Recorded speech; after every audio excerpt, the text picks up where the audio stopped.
Warning: a critical vulnerability in Microsoft Exchange could jeopardize your organization's security.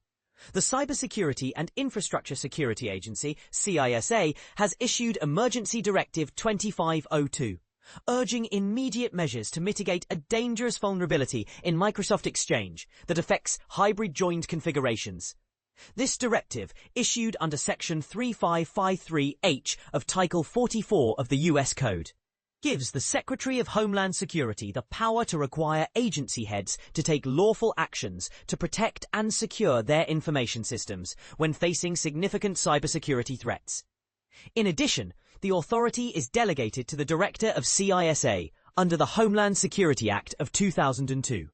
Federal agencies must comply with this directive, although it does not extend to national security systems or systems managed by the Department of Defense or the intelligence community. The background: CISA has flagged a post-authentication vulnerability, CVE 2025-53786, that affects Microsoft Exchange hybrid joined configurations.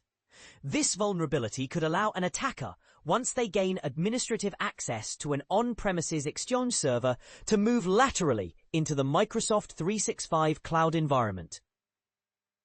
Although exploitation requires prior administrative permission, CISA warns that the potential for rapid escalation and full control of an organization's M365 Exchange Online environment is a serious risk. It is vital that any organization running these configurations implement the April 2025 patch guidance immediately to safeguard their systems. Required actions: by 9 a.m. EDT on Monday, August 11, 2025, every agency must take several steps. First, assess the current Microsoft Exchange environment by executing the Microsoft Exchange Server Health Checker script to compile a complete list of all Exchange servers.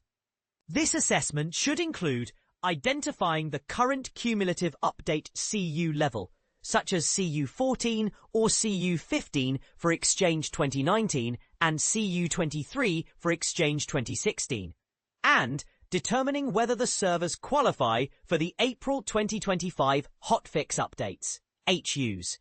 For agencies that have ever used Microsoft Exchange in a hybrid configuration, an additional action specified in Step 5B is mandatory. Next, agencies must disconnect any servers that are outdated or not eligible for the April 2025 HUs, including those end-of-life servers highlighted by the health checker.